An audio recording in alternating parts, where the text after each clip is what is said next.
Olá a todos, sou a Rita e sejam bem-vindos ao canal Criminalmente Falando. Se é a vossa primeira vez aqui no canal, por favor, inscrevam-se aqui em baixo e carreguem no sininho para serem notificados quando saírem vídeos novos. Vão também ao Instagram, @criminalmentefalando, porque lá vocês são sempre atualizados quando eu lanço um vídeo novo. Hoje eu venho falar de um caso muito recente e muito mediático que provavelmente vocês já ouviram falar ou na televisão, ou nas redes sociais, ou no YouTube. Eu venho-vos falar do assassinato de 4 jovens estudantes na Universidade de Idaho, dos Estados Unidos da América.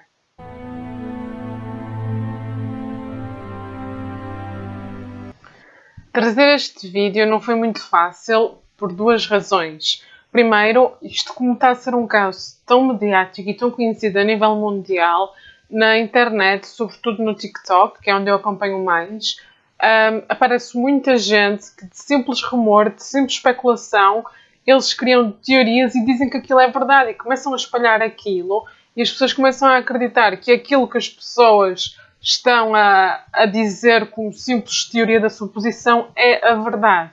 E, portanto, há imensa informação falsa e às vezes foi um bocado difícil distinguir o que é a informação verdadeira do que era simplesmente especulação das pessoas na internet. E a segunda razão é que estão sempre a haver atualizações. E esta semana eu estou a gravar o vídeo no dia 22 de dezembro, o que é importante porque eu estou a gravar o vídeo de manhã nos Estados Unidos e nem sequer amanheceu, portanto isto também podem ser atualizações que já não vão estar aqui no vídeo. Mas eu tentei gravar este vídeo já por 2 vezes esta semana, só que saíram coisas novas que considerei importantes e então eu fiquei à espera que a polícia ou que alguém falasse um bocadinho sobre elas e não vos trouxe o vídeo antes. E portanto, em relação às informações, quero já dizer que eu vou estar aqui a contar-vos tudo o que se sabe a partir do que a polícia disse, ok? A única coisa que eu vos vou dar como garantida é a informação que a polícia passou, que não é muita. Também vos vou dar como garantida alguns pormenores, alguns dados que os pais das vítimas também nos deram, que obviamente são verdadeiros. E depois quando eu falar de alguma teoria ou de alguma coisa que pode ser verdade, mas que não foi confirmado pela polícia, eu vou discriminar isso. Porque, por exemplo, eu acompanhei também muitos programas de televisão norte-americanos, onde há pessoas especialistas, reformados da polícia, e jornalistas que estão por dentro da investigação, que dizem coisas que podem ser verdade e que devem ser verdade, mas que não têm a confirmação da polícia. Portanto, eu vou sempre tentar esclarecer-vos tudo direitinho para vocês também considerarem o que é verdadeiro e o que não é. Vamos então começar por conhecer um bocadinho estes 4 jovens.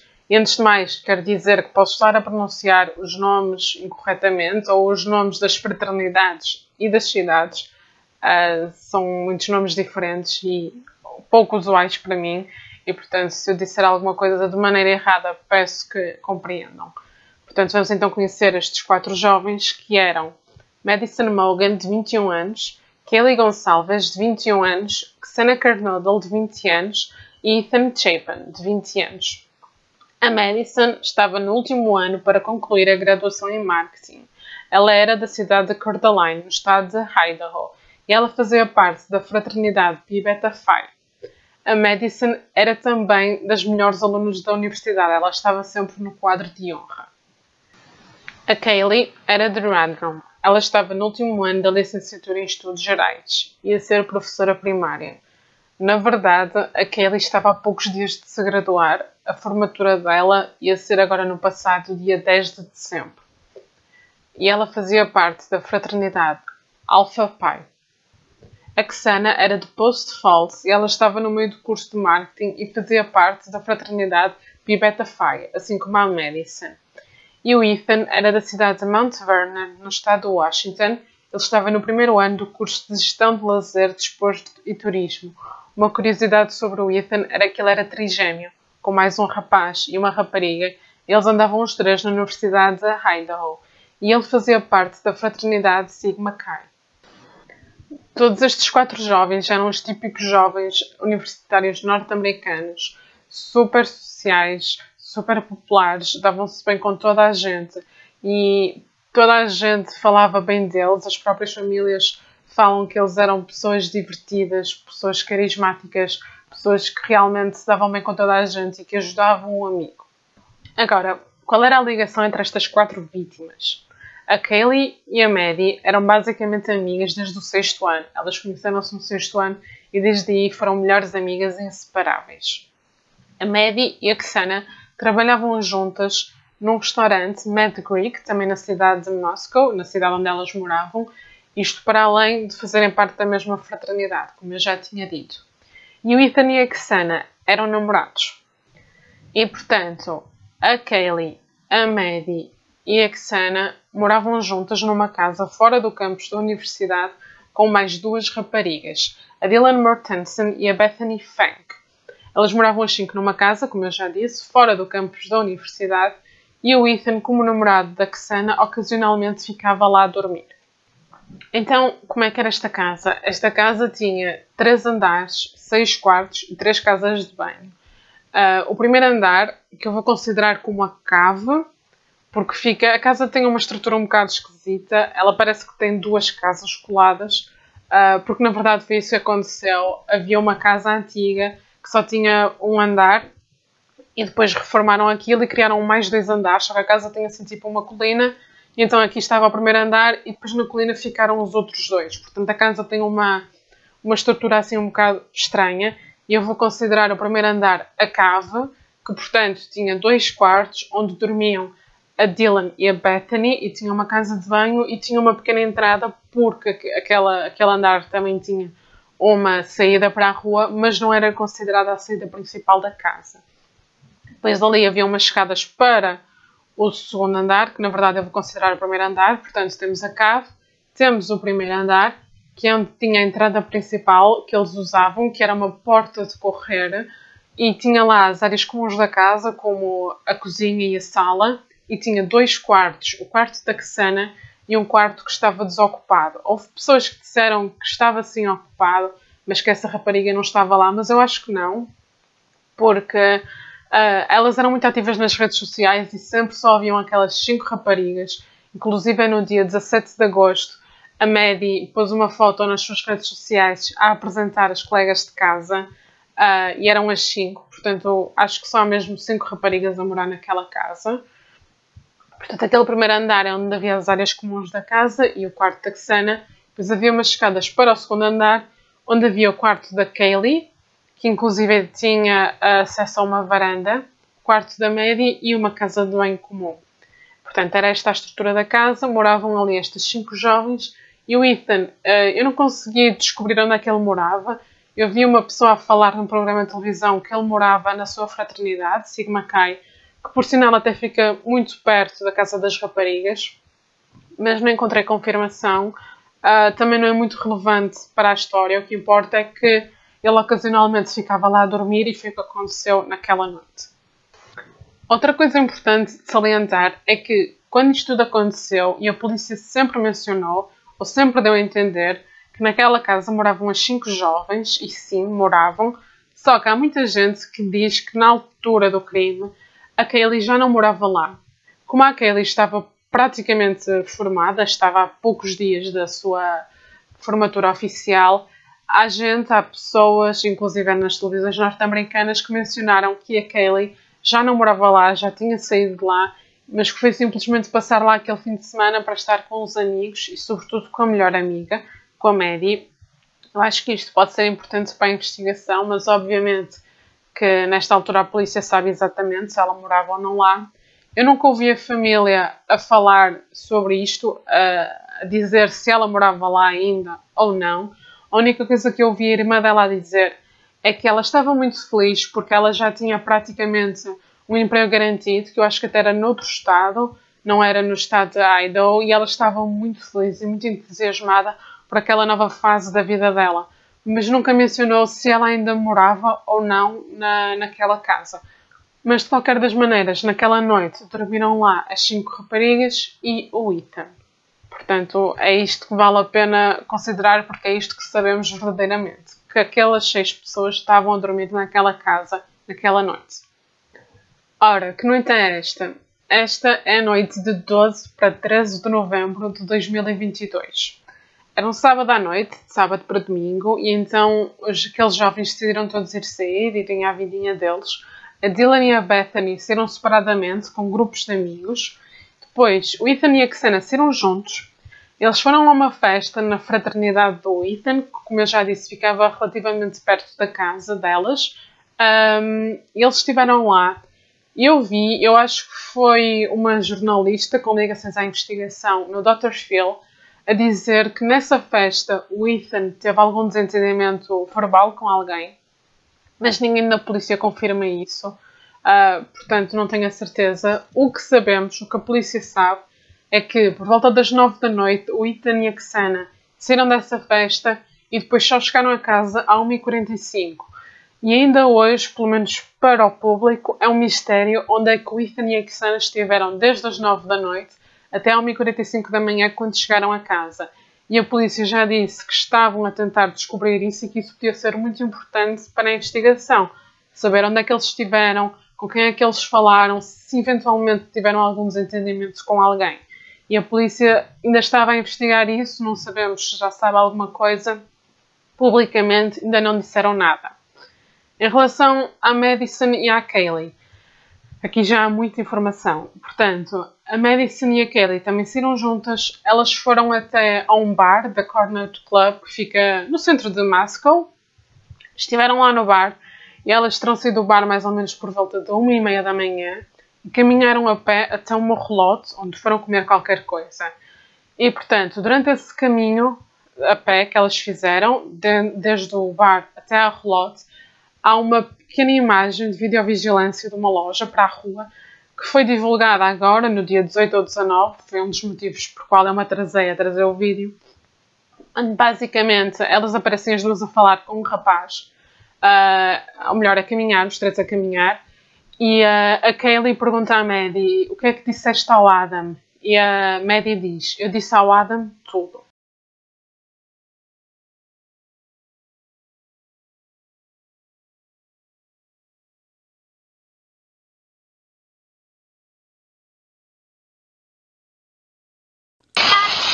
What did you say to Adam? I told Adam everything. Eu esperei, né? E ouvi o pai da Kaylee falar sobre isto. Para começar, ele diz que até se sentia um bocado de reconforto por ver que a filha e a melhor amiga estavam bem, estavam felizes e viveram as últimas horas super normais. E diz que eles já tinham aquelas filmagens há muito tempo, as famílias já viram aquele vídeo há muito tempo e que não era nada de especial e que o Adam seria um funcionário do bar onde elas estiveram e que não era considerado suspeito. Portanto, eu também não percebo muito bem porque é que a polícia divulgou este vídeo, mas fez-lo.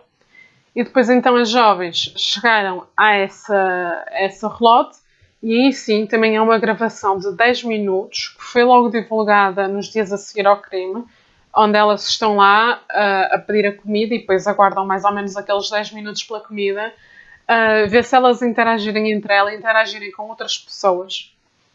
E elas parecia que chegavam lá com um rapaz que agora, neste vídeo da rua, temos a certeza, elas chegaram lá com um rapaz que ficou desde logo conhecido como o da Woody Guy, portanto o rapaz com a camisola com carapuço, e depois realmente é um bocado estranho, porque elas parece que chegam lá com ele, mas depois não há ali interação entre eles.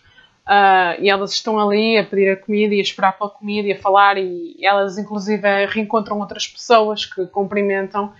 E depois, quando elas têm a comida, elas simplesmente vão-se embora e ignoram completamente o rapaz. E vê-se na altura até que esse rapaz está com um amigo e que o amigo aponta para elas, como a dar-lhe sinal que elas estão a ir embora. E ele abre os braços, assim como parece que não entende, elas estão a ir embora sem lhe dizer nada. E depois ele também sai a andar e ele olha para a direção em que elas estão a ir, mas vai por outro caminho. Portanto, este vídeo realmente pareceu um bocado suspeito, mas a polícia também já esclareceu que este rapaz foi libado, é inocente, a polícia não considera um suspeito. Portanto, depois da relota, inicialmente diz-se que elas tinham ido de Uber para casa, mas a polícia, entretanto, já refere que elas foram para casa através de uma private party, que eu acho que a tradução literal é uma boleia de uma pessoa que conheciam.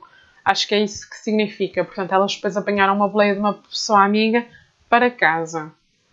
Então, a Dylan e a Bethany chegaram as duas a casa por volta da 1 da manhã.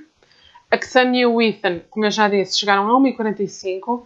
E em relação em relação à Maddie e à Kaylee, há duas versões, eu acho que não importam muito, mas eu vi a maior parte das pessoas e na comunicação social a dizer que elas chegaram a casa também a 1h45, mas há outras fontes que dizem que elas chegaram a casa a 1h56.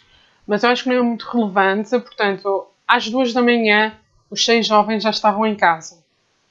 É isto que sabemos e acho que também esse pormenor não é muito importante. Às 2 da manhã estavam todos em casa. A polícia diz que a Dylan e a Bethany na cave dormiram a noite toda, estiveram sempre a dormir.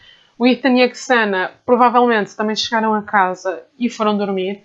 Em relação à Kaylee e à Maddie, elas estiveram juntas, chegaram a casa, estiveram no quarto da Maddie. Eu não tenho a certeza, né? Mas há uma repórter que também esteve num programa de televisão que diz que ela estava no quarto da Maddie.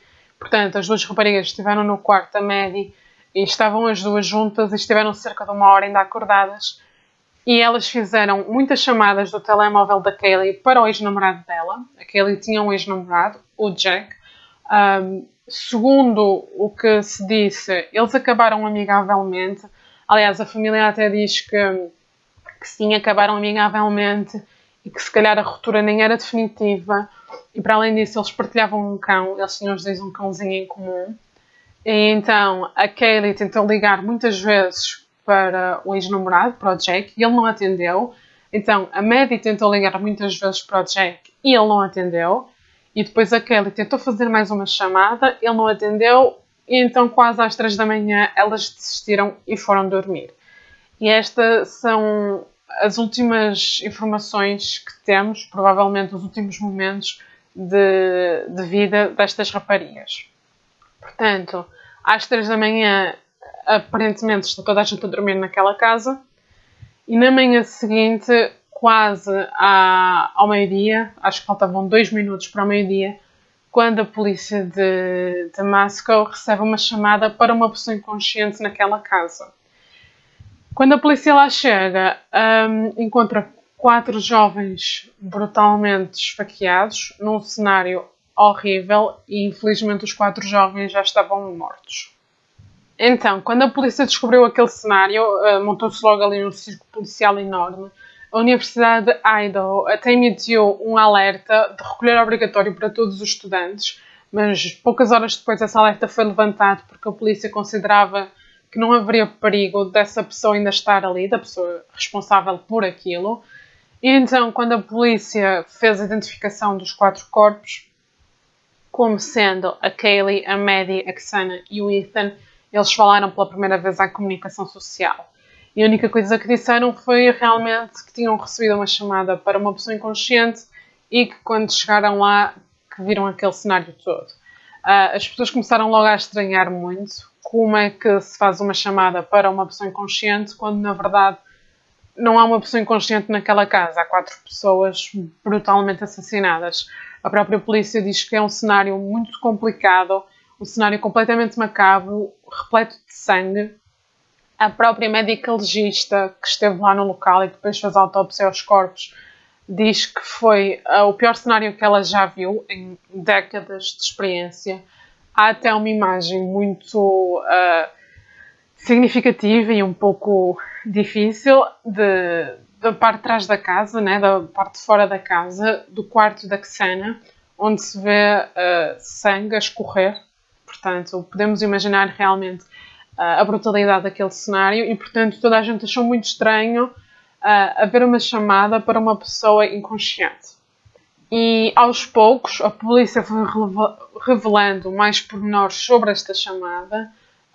Depois disseram que a chamada tinha sido feita dentro da casa e então muita gente começou até a especular que a chamada teria sido feita pelo próprio assassino, mas depois a polícia veio dizer que a chamada foi feita por uma das sobreviventes, e então as suspeitas começaram a recair todas nas duas sobreviventes, até que por fim a polícia veio dizer que a chamada teria sido feita do telemóvel de uma das sobreviventes, mas não as sobreviventes. Teria sido feito...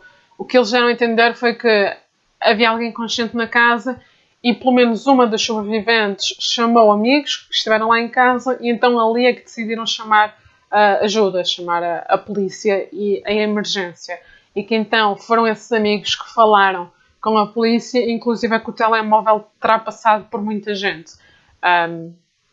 Eu vi na semana passada uma senhora que eu acho que faz parte da polícia a dizer que esta chamada pode vir a ser revelada publicamente muito brevemente.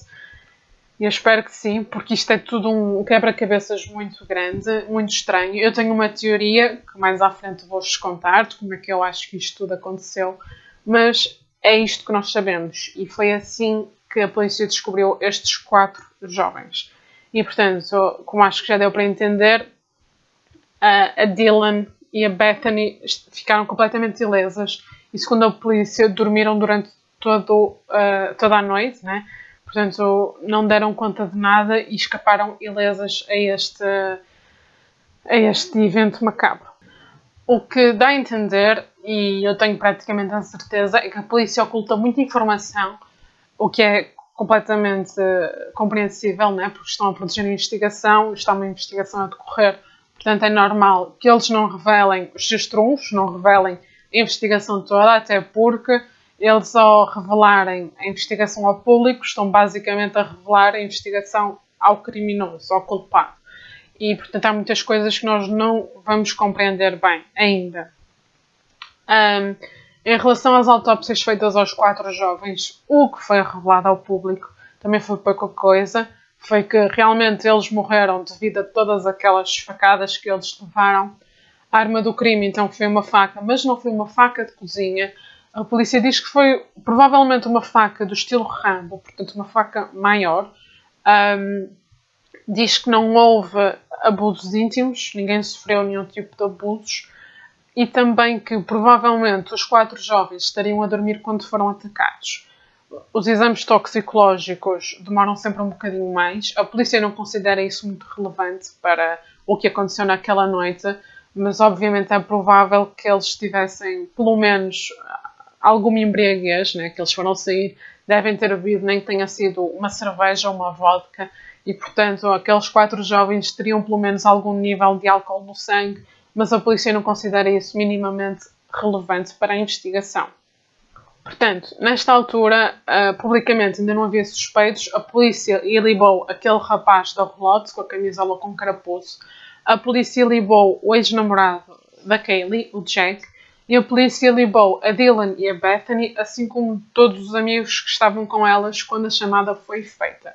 Não temos a mínima informação destes amigos, eram só 2, 3, 4 ou 10 amigos, não sabemos nada sobre isso. Sabemos apenas que a polícia ilibou essas pessoas todas, diz que não tiveram nada a ver com o crime. Entretanto, há uma pista nova. A certa altura a polícia mostra interesse num Hyundai Elantra branco, mais ou menos entre os anos de 2011 e 2013. A polícia veio a público numa conferência de imprensa dizer que um Hyundai Elantra branco entre 2011 e 2013 foi visto mais ou menos na zona do crime, à hora do crime, e então a polícia pediu às pessoas que iam dentro daquele carro para se chegarem à frente e para virem falar com a polícia, porque consideravam que essas pessoas teriam informações críticas. O que é facto é que essas pessoas nunca apareceram, o que é um bocado suspeito, né? Porque se tu não tens nada a temer, se tu não estavas a fazer nada que a polícia não possa saber, tu tinhas de chegar à frente e tinhas ido à polícia dar o teu testemunho e dizer se tinhas ou não visto alguma coisa. E ninguém apareceu. E então a polícia começou a pedir à população em geral para, se alguém conhecesse alguém com um Hyundai Elantra branco daqueles anos que estivesse naquela zona, que fosse daquela zona, que denunciasse. E apareceram muitas denúncias e a polícia começou literalmente a investigar todos os Hyundais brancos Elantras registados. E portanto começou realmente ali a parecer que havia algo mais nas pessoas ou na pessoa que seguia dentro daquele carro e que a polícia estava mesmo muito interessada em encontrar aquelas pessoas. Em relação a este Hyundai, há 3 momentos muito interessantes em que um carro muito, muito, muito parecido é apanhado por câmaras na zona da casa das jovens antes e depois do crime. A polícia não confirmou ainda se nestas 3 imagens diferentes se é realmente aquele carro, mas é muito parecido. Eu considero que sim, mas eu vou deixar para vocês também considerarem se é ou não aquele carro. Portanto, o primeiro momento em que este carro, supostamente, não se esqueçam que isto é tudo suposições, não há confirmações por parte da polícia. A primeira vez que este carro supostamente aparece é na bodycam de um polícia, porque por volta das 2h45 do dia 13, a polícia foi chamada para 3 jovens que estavam na praça pública, né? Estavam na via pública, embriagados, e eles ainda por cima eram menores de idade. Portanto, a polícia foi chamada e, como vocês sabem, eles lá usam aquelas câmaras agarradas ao corpo. E aquele incidente ocorreu muito perto da casa das jovens e às 2h58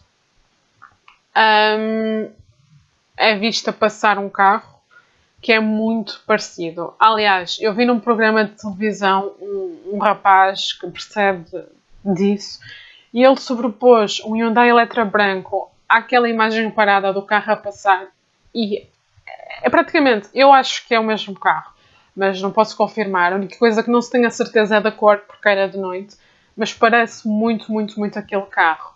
E isto foi às 2h58. A polícia considera que o crime foi cometido entre as 3 e as 4 da manhã. Eles não revelam exatamente a hora, eles nem sequer revelam quem foi atacado primeiro, e de certeza que eles sabem isso, né?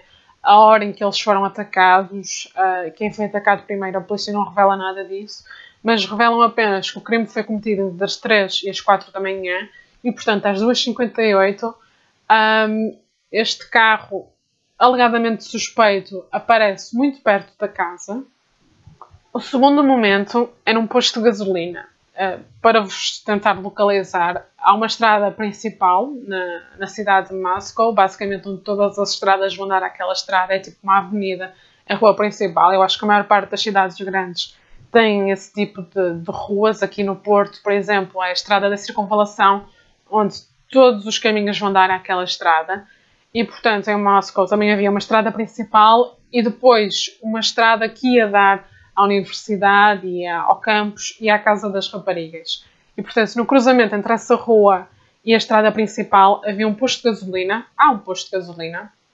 E quando a polícia começou a pedir às pessoas para que procurassem o Hyundai, né, para que se alguém soubesse de algum Hyundai com aquelas características para denunciar, a gerente deste posto de gasolina decidiu ir às imagens de videovigilância daquela noite, àquelas horas, e acabou por encontrar um carro que parece muito, aqui acho que já se compreende que o carro é branco, já dá para ver que o carro é branco, e novamente parece muito com aquele Hyundai Elantra, a passar a alta velocidade por volta das 3h45, e portanto deixo novamente para vocês decidirem, na vossa opinião, se é ou não este Hyundai Elantra. Eu acho que sim. Portanto, a polícia considera que o crime foi cometido entre as 3 e as 4 da manhã. E às 2h58 nós vemos o carro a passar em direção à casa delas e perto da casa delas. E depois, às 3h45, nós vemos o carro a alta velocidade e ir embora daquela zona. É estranho, mas a polícia não confirma se é o carro. Portanto, eu também não posso confirmar. Isto são meramente especulações, ok? E há outra imagem também interessante e até um bocado assustadora, eu acho, que já no dia 13, né, já durante o dia, quando aquilo se encheu de repórteres que estavam lá a dar a notícia sobre o caso, há um momento em plena televisão nacional em que um repórter está a falar com a casa atrás dele, né, está a falar para a câmara e passa um carro branco que novamente se parece com aquele Hyundai. Portanto, isto já foi horas depois do crime. Pode ter sido alguém a ir ver como é que aquilo estava, né? Não sei, pronto. Só queria vos dar esta informação, né? Que aparentemente, muito perto do crime, antes e depois do crime, há um carro muito suspeito, parecido com o que a polícia procura e que também, horas depois do crime, já durante o dia, também parece que aquele carro passa pela casa. Mas não vos posso confirmar. Em relação à bodycam da polícia, daquele momento em que eles estão com aqueles jovens embriagados, também queria destacar outro momento que eu vi e que também deixa ao vosso critério, obviamente. A polícia também não falou sobre isto, não confirmou nem desmentiu, mas por volta das 3 horas e 12 minutos da manhã, parece que se ouve um grito ao fundo. Eu vou deixar o vídeo aqui na descrição para vocês terem o livre-arbítrio de verem e decidirem se acham que aquilo é um grito ou não. A mim pareceu-me, mas há gente que não ouve o grito. E mesmo que aquilo seja um grito, pode ser que não tenha nada a ver com as raparigas, que não seja um grito vindo daquela casa, né? Mas de qualquer das maneiras, por mera curiosidade, eu vou deixar aqui o vídeo para quem quiser ver, ok? Em relação a este Hyundai Elantra, houve uma grande descoberta agora no dia 20 de novembro. O outro motivo pelo qual eu demorei a trazer o vídeo, um bocadinho mais, foi descoberto na cidade de Oregon, que fica a mais de 700 km, a 8 horas de distância da cidade de Moscow. Foi descoberto um Hyundai Elantra branco, o modelo específico que a polícia procurava, entre 2011 e 2013. O carro foi encontrado acidentado, com a parte da frente praticamente desfeita, sem a matrícula. E dentro do carro, pelas imagens que se viu, aquilo parece uma confusão, aquilo parece praticamente uma casa desarrumada. E então a polícia de Oregon já reportou à polícia de Moscow este carro. E a única coisa que a polícia de Moscow disse é que vão investigar o carro. Portanto, não sabemos se este é o carro que eles procuram, se não tem nada a ver, mas é realmente interessante. Pode ser uma mera coincidência de que do nada um carro completamente igual ao que a polícia procura aparece acidentado e sem matrícula, mas pode não ser, portanto a polícia está a investigar. Agora, em relação às testemunhas e às suspeitas, vou-vos falar de 2 testemunhas que eu não considero nada credíveis. São 2 vizinhos. A primeira vizinha diz que por volta das 8 e qualquer coisa da manhã foi passear o cão e viu a porta da cave, portanto a porta do andar onde dormia a Dylan e a Bethany, aberta, e diz que na altura disse às autoridades, só que o próprio chefe da polícia de Moscow diz que não sabe de nada, que não sabem de nada, que não lhes foi reportado nada. Portanto, eu considero esta testemunha muito pouco credível. E outra testemunha é um homem que diz ter ouvido um grito, mais ou menos àquela hora onde também há aquele grito na bodycam. Ele diz ter ouvido esse grito, veio agora há pouco tempo ao público dizer que ouviu um grito, mas que considerou que seria um bêbado qualquer na rua. Só que descobriram que no Facebook dele, logo quando se deu o crime, que ele comentou num post que entretanto apagou, a dizer que é uma pena aquilo que aconteceu e é tão estranho porque não se ouviu nada e não se viu nada. Portanto, ele diz que não ouviu nada e depois de repente já ouviu o grito. Portanto, eu também não considero esta testemunha minimamente credível. A polícia não revela nada sobre as testemunhas, só revela quem não considera suspeito. E, portanto, eu tenho a minha teoria do que aconteceu, que vou partilhar com vocês, mas não vou incluir nenhum destes suspeitos na minha teoria. Só que há pessoas na internet que eu acho que estão a ir um bocado longe demais com as teorias, sobretudo em relação a estas pessoas que a polícia já ilibou. E há coisas realmente um pouco difíceis de compreender. E eu vou-vos dar alguns exemplos de que eu me lembro. Por exemplo, da Dylan, uma das sobreviventes. Eu vi 2 teorias completamente absurdas sobre ela, uma mais que outra. No próprio dia do crime, já no dia 13, portanto, no máximo 3 horas antes do crime, a Kaylee postou uma fotografia, ou melhor, um conjunto de fotografias no seu Instagram, em que, ironicamente, temos a única fotografia que existe das 4 vítimas. Pouquinho tempo antes dos crimes, a única fotografia que temos deles os 4 juntos, com as outras 2 sobreviventes. Mas antes disso, ela tinha um slide de fotografias de uma festa que eu acho que foi de sexta para sábado, e acho que foi em casa delas, parece. E a Maddie também tem um slide de fotografias dessa mesma festa. E tanto a Maddie como a Kaylee, como a primeira fotografia, a fotografia que aparece no feed, é uma fotografia com a Dylan. E então, uma tolinha, peço desculpa, no TikTok a dizer que isto era muito estranho, que as duas últimas fotografias que elas tinham era com a Dylan e que teria sido a Dylan a entrar no Instagram delas e a pôr aquela fotografia, o que é completamente absurdo. Eu também vi outra teoria sobre a Dylan burra, acho que é a única justificação, de que a Dylan, e isto é basicamente o que parece ter acontecido, ela chegou a casa por volta de 1 da manhã e depois ela esteve a editar umas fotografias que tirou também dessa tal festa e partilhou numa aplicação, num editor de fotografias que também permite publicar a Cisco ou Visco, sinceramente não me lembro o nome. E ela partilhou aquelas fotografias à 1h33 da manhã. E, portanto, partilhou. Entretanto, acho que até já apagou, porque deve ter recebido muitos comentários de pessoas maluquinhas, não é?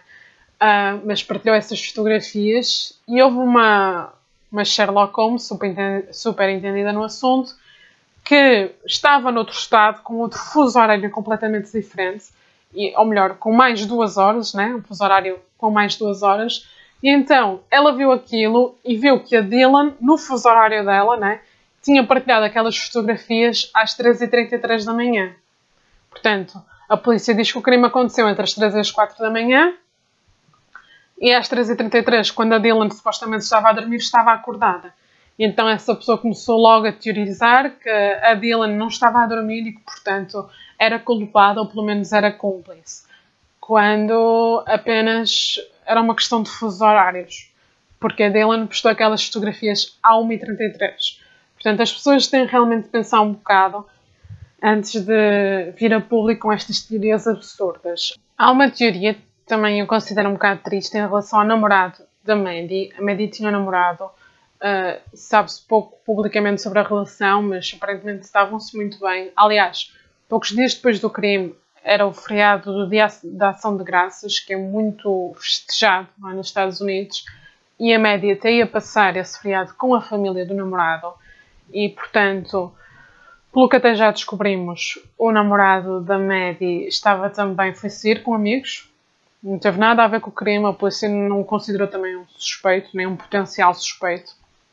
E havia uma pessoa, eu já nem me lembro porquê, que ela o considerou suspeito, não faço a mínima. Onde é que ela foi buscar alguma coisa para o considerar suspeito? O que é certo é que ela o fez, e então uma amiga que tinha estado com o namorado da Maddie naquela noite passou-se completamente. E mandou-lhe mensagem a dizer, tipo, para com isso, ele não teve nada a ver, ele nem sequer estava com ela, ele esteve sempre connosco. E ela teve de ir à galeria de imagens dela, como vocês sabem, no nosso telemóvel, quando percorremos a galeria de imagens, em cima vemos a data e a hora em que a fotografia foi tirada. E ela mandou-lhe um print de uma fotografia onde se via a data e a hora, onde estavam todos, né? Estava lá um grupo de amigos, incluindo o namorado da Maddie, para provar a uma pessoa que não tem nada a ver com isso, de que o namorado da Maddie não teve nada a ver com o crime. O que é um bocado triste, eu acho. Outra pessoa muito visada na internet com estas teorias dos detetives que tiraram o curso não sei aonde é o ex-namorado da Kaylee, o Jack. Pronto, entendo que normalmente quando há assim algum crime, os ex-namorados são sempre muito visados, ok? Só que a polícia já o ilibou. Se a polícia o ilibou é porque tem provas suficientes para isso, né? Através dos registros telefónicos, da antena, onde é que o telemóvel deles estava, onde é que ele estava, câmaras de vigilância, sei lá. A polícia deve ter razões muito fortes para terem ilibado o Jack. Só que as pessoas continuam a querer que ele seja o culpado.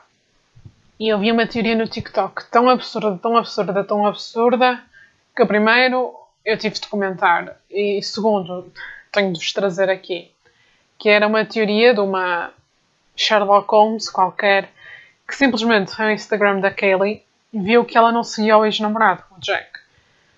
Portanto, na cabecinha daquela senhora, Se a Kaylee não seguia o ex-namorado, é porque eles não tinham acabado tão amigavelmente como se dizia, é porque eles não gostavam um do outro e até andavam chateados e, portanto, ele matou a ex-namorada e os amigos. Era esta a teoria.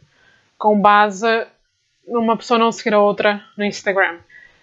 E, portanto, eu tive de comentar e tive de responder que achava aquilo absurdo porque, por exemplo, quando eu e o meu ex-namorado acabamos, eu deixei de o seguir no Instagram.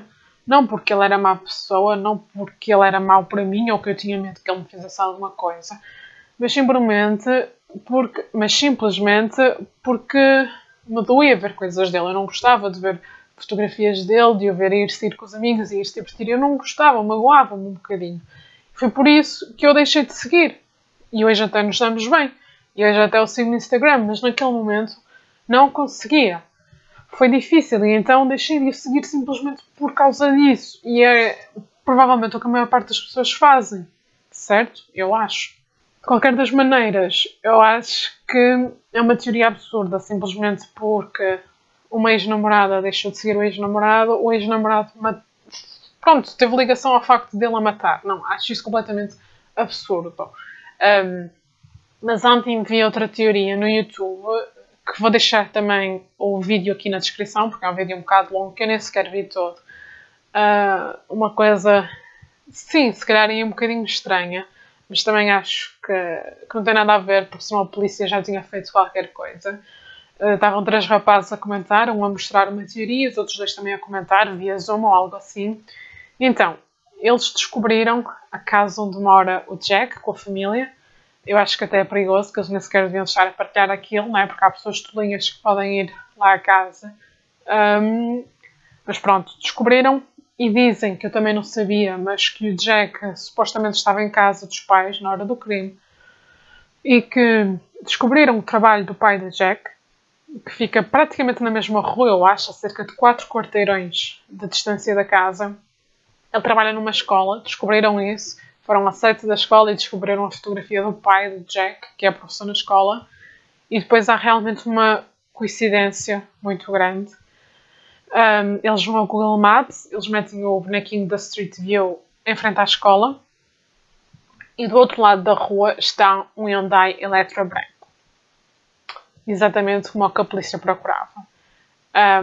Inclusive, vê-se uma pessoa dentro do carro, mas como vocês devem saber, a Google tapa sempre a cara das pessoas, né? Desfoga a cara das pessoas, mas vê-se uma pessoa dentro do carro.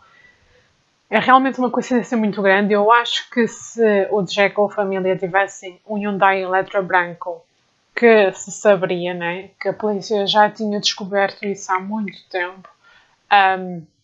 Mas pronto, esses 3 jovens estavam a dizer que seria o carro do pai, que se calhar até era o Jack que estava dentro do carro naquele momento. Pronto, depois já começaram a especular muito e eu já saí do vídeo, mas vi essa parte e realmente acho uma coincidência muito grande, mas acho que é isso, porque acho que a polícia é mais inteligente do que isso e já teria descoberto alguma coisa. Então, eu vou agora partilhar com vocês a minha teoria, mas antes disso vou-vos dar mais alguns pormenores que ainda não dei, mas que não foram avalados pela polícia, mas sim pela família das vítimas. Em primeiro, o pai da Kaylee referenciou que a filha se queixava de um stalker. E há também amigos e um funcionário de uma loja lá em Moscow que também suportam essa teoria de que, pelo menos nos últimos 2 meses, a Kaylee Gonçalves vinha-se a queixar de um stalker. Não sabemos se um stalker físico ou virtual, mas vinha-se a queixar. A polícia veio dizer que não encontrou nada na internet que fundamentasse essa teoria do stalker. Contudo, a polícia também pode até estar dentro dessa teoria do stalker a investigar e a ter provas concretas e estar a mentir para o público. É super plausível. Eu, na minha teoria, vou considerar o stalker como o assassino, desde já, spoiler alert. Outras informações importantes que os pais das vítimas deram, que eu acho que nem sequer deviam ter dado para proteger a investigação, mas obviamente temos de compreender a angústia e o sofrimento e a necessidade de respostas que eles têm, então eles acabaram por revelar alguns detalhes. O pai da Kaylee revelou dois detalhes muito importantes. Um, que a Kaylee e a Maddie morreram juntas. Elas estavam a dormir juntas na mesma cama. Quando se soube do crime, quando tudo aconteceu, a polícia nunca disse especificamente, mas toda a gente partiu do suposto de que a Xana e o Ethan morreram no primeiro andar, ali no quarto da Xana, e a Kaylee e a Maddie morreram no segundo andar, cada uma no seu quarto. Mas o pai da Kaylee disse que elas as duas morreram juntas, que estavam sempre juntas, eram melhores amigas e até na morte morreram lado a lado. Eu acho que isto era muito importante ter sido omitido. Acho que podia ter sido um joker para poder ter apanhado um potencial suspeito, porque a polícia tendo alguém de que suspeitava, né, podiam brincar psicologicamente com essa pessoa, falar que realmente era uma pena, elas as duas eram tão amigas e não sei o quê, e o próprio suspeito podia-se ter descaído e ter dito, sim, realmente é uma pena, até morreram juntas, quando ninguém sabia. Acho que estão a entender o que eu quero dizer, não é? Por isso é que a polícia não revela muita informação, que é para poder ver se um suspeito se descai e diz qualquer coisa que o público não sabe, que só uma pessoa que esteve lá no crime, na zona do crime, é que sabe. Isto é super comum. Eu lembro-me, eu tentei procurar, mas eu não encontrei um caso já antigo, também de dois universitários, um rapaz que matou uma rapariga, eles eram vizinhos, e o rapaz estava em plena televisão nacional a lamentar-se muito da morte da colega, que era uma pena muito grande. E ele acabou por revelar um pormenor qualquer de... Não sei se era do corpo, de como o corpo foi encontrado. Ele revelou qualquer coisa que ele não tinha como saber, a não ser que ele estivesse lá na zona do crime. E, portanto, a polícia viu aquilo e achou muito suspeito e depois começou a investigá-lo e descobriu que tinha sido ele. Portanto, acho que estes detalhes são muito importantes serem omitidos. Obviamente que é difícil para a família não ter respostas e é difícil para nós compreender toda esta história sem esses detalhes, mas o importante é apanhar-se o culpado do crime. Mas pronto, já sabemos que morreram as duas juntas e, segundo a tal jornalista que está muito dentro da investigação, morreram no quarto da Maddie. Outro detalhe, também muito importante até para a investigação, e que a autópsia publicamente não revelou, é que as feridas da Kaylee e da Maddie não coincidiam. E a Kaylee tinha feridas muito mais profundas, feitas com muito mais agressividade. O que suporta um pouco a minha teoria do stalker, porque normalmente quando alguém é atacado de uma forma tão voraz, a polícia suspeita logo de pessoas conhecidas, porque normalmente isso é um crime de ódio muito específico, muito com aquele alvo específico, e portanto começam logo a suspeitar, ou até neste caso, quando há 4 jovens que morrem basicamente todos esfaqueados e há um jovem específico com outro tipo de feridas, com feridas feitas parece com muito mais violência, muito mais ódio, muito mais agressividade, a polícia parte do pressuposto que esse jovem era o alvo. E portanto daí a minha teoria de que, para além da Kaylee ser o alvo, foi o stalker. Porque assim, eu acho que de qualquer das maneiras, se uma pessoa muito perturbada mentalmente é que até mata assim uma pessoa, quanto mais 4, acho que ninguém ia entrar aleatoriamente naquela casa e matar 4 jovens e sobretudo ter deixado 2 jovens vivas. Eu acho que o crime, seja quem for, foi especificamente, a pessoa queria especificamente matar o Ethan, a Xana, a Kaylee ou a Maddie, só que, em primeiro lugar, eles estavam a dormir em paz. Portanto, logo tinha de matar a outra pessoa, também por consequência, né? Digamos que foi de arrasto, e as outras 2 pessoas também terão dado caras com o assassino. Eu já explico a minha teoria, mas eu acho que realmente que foi um ataque com um alvo específico e as outras 3 pessoas, digamos que morreram por arrasto, morreram por consequência, mas que era só o suposto de uma pessoa ter morrido. Acho que só assim é que faz sentido até o facto das outras 2 terem sobrevivido. Porque se fosse simplesmente um serial killer, quantas mais melhor, né? Acho que entendem. E, portanto, também tinha ido ao andar de baixo matar as outras 2 jovens. O pai da Xana também revelou uma coisa muito importante, que a autópsia publicamente também não disse, que a filha dele lutou pela vida. A filha dele tinha feridas defensivas. E agora, quando o pai da Kaylee falou daquele vídeo das duas raparigas a andar com o rapaz na rua e a falar do Adam, ele acabou também por deixar sair, eu não sei se ele se apercebeu, de que havia 2 jovens com feridas defensivas. Portanto, a Xana tinha feridas defensivas e mais um dos 3 jovens, o Ethan, a Kaylee ou a Mary, também teriam feridas defensivas. Mas não sabemos quem é e não sei se vamos saber e quando vamos saber. Portanto, com base nisto tudo, eu fiz a minha teoria do que aconteceu e vou partilhar com vocês, não se esqueçam, é só a minha teoria com base naquilo que a polícia e as famílias das vítimas deram. E obviamente com um pouco de especulação, mas é só a minha teoria. Portanto, como eu já disse, eu acho que a Kaylee sim tinha um stalker. Ela era uma rapariga super popular, super social.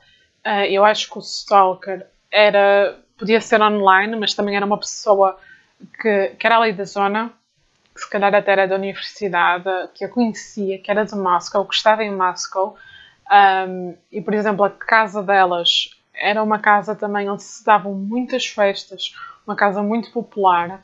E eu acho até que o assassino, seja quem for o assassino, eu acho que o assassino conhecia a casa e já lá tinha estado e sabia exatamente onde é que dormia quem. E, portanto, a minha teoria é que foi o stalker da Kaylee e que pouco antes do crime, ou ele tentou falar com ela, ou ele tentou convidá-la para um encontro, ou até se declarou a ela e foi rejeitado.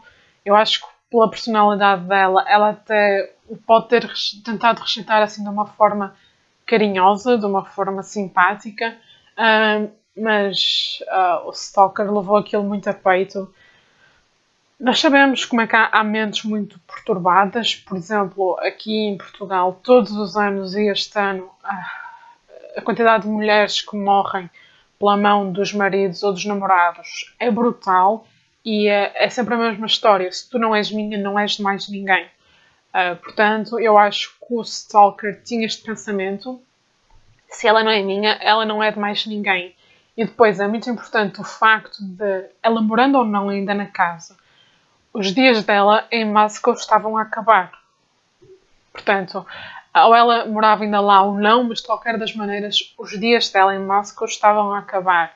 E, portanto, era cada vez menos as oportunidades que o stalker tinha de acabar com a vida dela, de impedir que ela fosse de outra pessoa qualquer. E, portanto, elas eram muito ativas nas redes sociais, elas estavam sempre a partilhar o que estavam a fazer, onde estavam. Aliás, naquele vídeo da relote, quando elas estão a ir embora, vê-se a Kaylee a gravar a Maddie. Não sei se ela chegou a postar aquilo nas redes sociais, mas, portanto, elas mostravam sempre onde estavam. Eu acho que o assassino premeditou, primeiro porque ninguém anda com uma faca daquelas no bolso. Portanto, eu acho que ele premeditou minimamente o crime. Ele sabia que naquela noite ele ia fazer aquilo. Ele estava determinado a matar a Kaylee naquela noite, porque se ela não era dele, era dela, não era de mais ninguém. Novamente, isto é apenas a minha teoria. E, portanto, ele já estava à espera dela. E agora, ou ele chegou a entrar em casa, e ele já estava dentro de casa, por exemplo, no quarto vazio, ou até mesmo no quarto da Kaylee, à espera dela, ou ele estava do lado de fora da casa, à espera dela. Aquilo há ali uma zona, mesmo junto à casa, com muitas árvores, aquilo era de noite, ele podia perfeitamente estar escondido, que ninguém dava por ele. Portanto, dentro ou fora de casa, ele estava ali à espera, ele viu os jovens todos a chegar, e depois a Kaylee e a Maddie ainda estiveram aquele tempo todo acordadas. Eu acho que, lá está, elas devem ter chegado a casa um bocadinho embriagadas. E a Kaylee, pronto, quis tentar falar com o ex-namorado, tentar ligar-lhe, se calhar até para tentar fazer as pazes. E ele não atendeu. Então depois há aquela típica história do pede à melhor amiga para tentar ligar, porque ele não me atende a mim, mas vai-te atender a ti. E ele não atendeu, e depois a Kaylee tenta ligar mais uma vez e desistiu. Eu acho também que foi nessa altura em que elas estavam as duas na cama a conversar, a tentar ligar ao Jack, que ela postou aquela última fotografia com os 5 jovens. ou melhor, com os 6 jovens. E pronto, depois foram dormir. Quando se fez silêncio, ele entrou em ação. E quando ele chegou ao quarto, no andar de cima, e ele viu que a Maddie estava com a Kaylee, eu acho que ele já estava tão metido naquilo, tão envolvido naquilo, que já era tarde demais para voltar atrás. Porque ele não ia ter muitas mais oportunidades de fazer aquilo. E, portanto, a Maddie, digamos que tinha de ir por arrasto, também tinha de se livrar da Maddie. O que, se ele fosse realmente mau, macabro, até era uma coisa boa, né? Para além de matar a pessoa que ele queria matar, ainda ia fazer ver que a sua melhor amiga também ia morrer, ainda lhe ia causar mais sofrimento. E portanto, ele entrou e foi direto à Kaylee e pronto, e lá está, como a autópsia diz, provavelmente eles estavam a dormir, portanto eu acho que a Kaylee e a Maddie estavam a dormir. E aqui há uma coisa muito interessante, que eu não pensava que era assim, eu pensava que dormindo ou acordado levavas uma facada e começavas aos gritos, mas não, eu vi um especialista a falar num canal de televisão, acho que foi na Fox News, a dizer que quando tu estás a dormir e levas assim uma facada, tu ainda ficas assim um bocado sem perceber o que é que está a acontecer, sem distinguir se estás a sonhar ou se estás mesmo a ser atacado. Depois ainda por cima, se elas estivessem minimamente alcoolizadas, ainda pior, e aquilo, nós estamos a ver aquilo em câmara lenta, mas aquilo foi muito rápido. E portanto, eu acho que o assassino também já tinha a lição de casa um bocadinho feita e portanto ele sabia exatamente onde te atacar para matar e para calar. Portanto, ali na zona da garganta, na zona das cordas vocais e as facadas fundamentais no coração, no peito, né, nos pulmões, no fígado, onde é que ele podia atacar para matar, para ser letal e também para impedir que a pessoa gritasse e pedisse por ajuda. E, portanto, eu acho que ele atacou a Kaylee e ela não percebeu, demorou muito a perceber e a Maddie acordou e ele também conseguiu atacá-la. Uma facada daquela já deixa uma pessoa completamente indefesa, eu acho. Então ele ali conseguiu dominar as duas. Porque elas estavam a acordar, porque elas podiam estar ligeiramente embriagadas, elas ainda se estavam a perceber. Eu acho que elas estavam muito confusas do que estava a acontecer. E das duas, uma delas ainda conseguiu soltar um grito, ou houve ali alguma tentativa de luta e de defesa e alguma coisa caiu, um candeeiro caiu, alguma coisa partiu. Eu acho que houve algum barulho que o Ethan ouviu.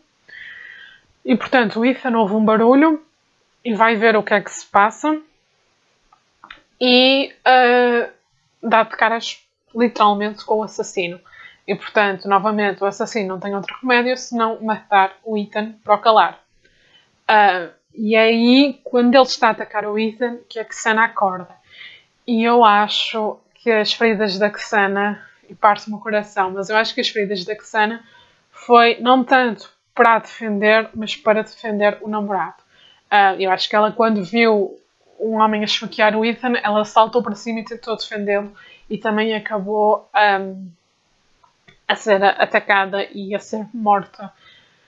Depois, lá está, eu acho que como o assassino só tinha um alvo específico e teve de matar os outros 3 simplesmente para os calar, para eles não serem testemunhas, ele ignorou completamente as outras 2, elas estavam a dormir. Se elas tivessem aparecido à frente dele, eu acho que sim, também teriam sido atacadas, mas então ele deixou-as estar. E depois, como é que uma pessoa que mata 4 pessoas da maneira que ele matou, ele devia de estar coberto de sangue e não há vestígios na rua. Mesmo a polícia se calhar pode ter vestígios. Eu espero que ele se tenha cortado dentro de casa, né? E que haja ali uma gotinha de sangue dele, onde seja possível extrair o ADN dele. Mas mesmo na rua, as pegadas, como é que não há gotas, né? Como é que os repórteres estiveram lá e não viram nada? Portanto, eu acho que ele se descalçou, tirou a camisola, tirou as luvas e pegou num saco, pegou numa mochila, roubou alguma coisa deles. Se calhar até vestiu um casaco do Ethan ou assim e foi-se embora. Começa a achar este Hyundai suspeito, mas pode ter ido noutro carro qualquer, acho que se foi embora, fez o que fez. Em relação às duas sobreviventes, é assim, eu acho que elas podem ter ouvido alguma coisa, só que, por exemplo, elas podem ter ouvido o assassino entrar em casa, a abrir a porta de correr e a ter entrado e a ter-se escondido antes dos outros 4 chegarem. Só que elas nunca iam pensar que era o assassino. Elas ouviram alguém a chegar a casa e pensaram que era um dos 4 amigos deles. Porque era super normal. Elas viviam numa casa com mais 5 pessoas. Ou melhor, com mais 4 pessoas, né? Porque o Ethan não morava lá. E ela pensa, pronto, mais alguém chegou a casa, né? E depois se ouviram barulhos, né? Por exemplo, aquele barulho que eu acho que o Ethan não ouviu, de alguma coisa aquilo a partir. A Dylan ou a Bethany também podem ter ouvido. Só que a Dylan e a Bethany estão habituadas a morar naquela casa com mais 5 raparigas e pensaram que alguém chegou a casa um bocadinho alegre e deixou cair alguma coisa e partir alguma coisa. Mas o Ethan, como não morava naquela casa e não estava habituado, acabou por acordar e ir ver o que é que se passava. Portanto, eu acho que elas podem ter ouvido algum barulho, o que é ainda mais triste, porque elas já se devem estar a sentir tão culpadas pelo simples facto de ter sobrevivido, como quando alguém tem um acidente de carro e morre uma pessoa e outra sobrevive.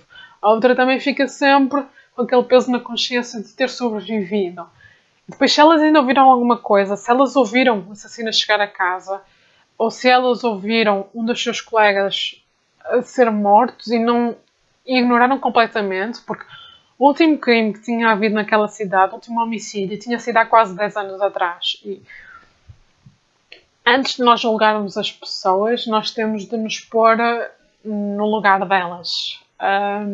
E eu acho que se morasse numa casa com mais 5 raparigas, que todas tivessem ido sair à noite, e eu ouvisse algum barulho, alguém a chegar a casa, eu ia pensar que era alguma delas, nunca ia pensar que eram assassinas. A gente nunca pensa ao pior. E elas já se devem estar a sentir tão mal e tão culpadas, e as pessoas ainda vão e massacram-nas e crucificam-nas e culpam-nas e acham que elas têm alguma coisa a ver com isto. Eu acho que é muito absurdo. Mas se elas realmente ouviram alguma coisa, a polícia já sabe. E pelas horas em que elas podem ter ouvido alguma coisa, a polícia também deve saber se o assassino já estava em casa ou não. E pronto, elas podem realmente ajudar na investigação. Se ouviram, ou podem até realmente não ter ouvido nada, porque foram sair à noite, foram beber qualquer coisa, chegaram a casa e dormiram ferradas. Tipo, nada da normal. Ainda por cima, elas estavam, por exemplo, em relação à Kelly e à Maddie, elas estavam a 2 andares de diferença. E não se esqueçam que a casa delas, os quartos delas, não ficavam por baixo dos outros quartos, né? Os quartos delas ficavam de um lado e depois os outros quartos ficavam do outro lado.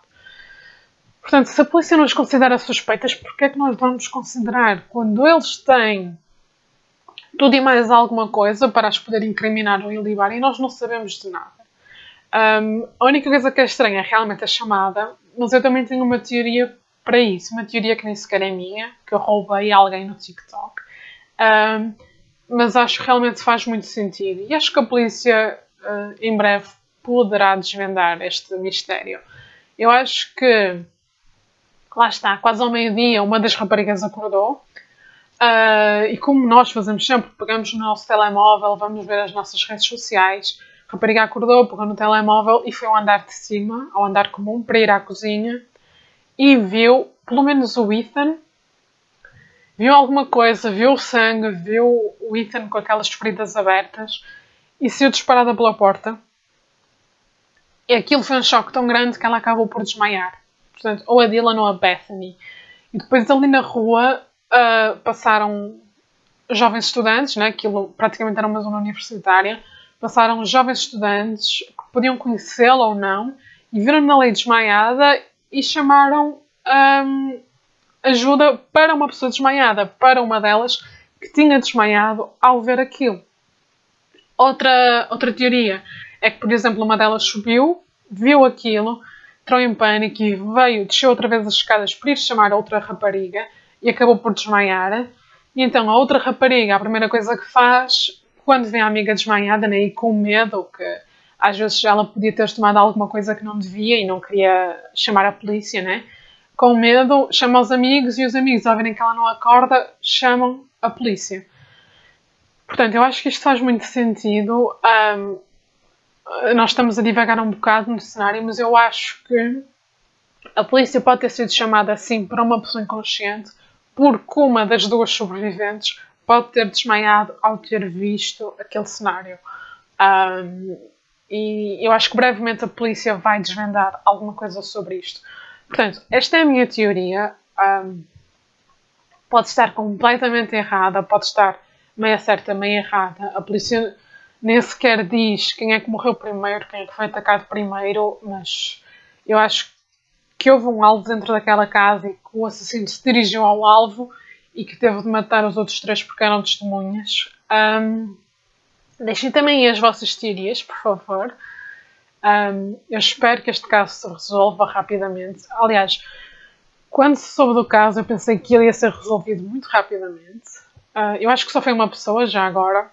Acho que quantas mais pessoas estivessem envolvidas no crime, mais difícil era para eles conseguirem estar, basicamente, sem serem apanhados tanto tempo.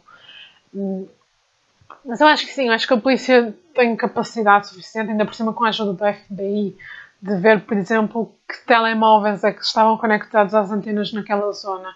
Ou, por exemplo, se fosse uma pessoa que já estivesse estado naquela casa e já se tivesse ligado ao router do Wi-Fi daquela casa, né?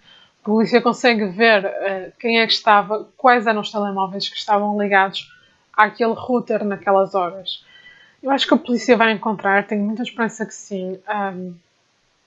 A população, eu acho que a Universidade de Idaho está muito interessada em que o crime seja resolvido e faz muita pressão. E as próprias famílias também fazem muita pressão para que tudo isto seja resolvido. E esperemos que sim. É realmente muito difícil quando 4 jovens com vidas muito boas e com um futuro grande pela frente, 2 melhores amigas e um casal, que toda a gente diz que era o casal perfeito, acabam assim, tragicamente mortos. Eu só espero, seja qual for a teoria, que eles não tenham sofrido e que tenha sido rápido. Portanto, espero que tenham gostado. Por favor, comentem também as vossas teorias. Eu gostava de saber e depois até de comentar com vocês essas teorias. Vão também ver os vídeos que eu vou pôr aqui na descrição do carro, que é parecido ou não, e também do grid. E comentem aqui o que é que vocês acham. Eu espero não ter sido muito confusa neste vídeo, porque eu nos primeiros vídeos que eu trouxe eu tentei trazer-vos um guião, só que para mim é muito chato fazer o guião e ler-vos o guião.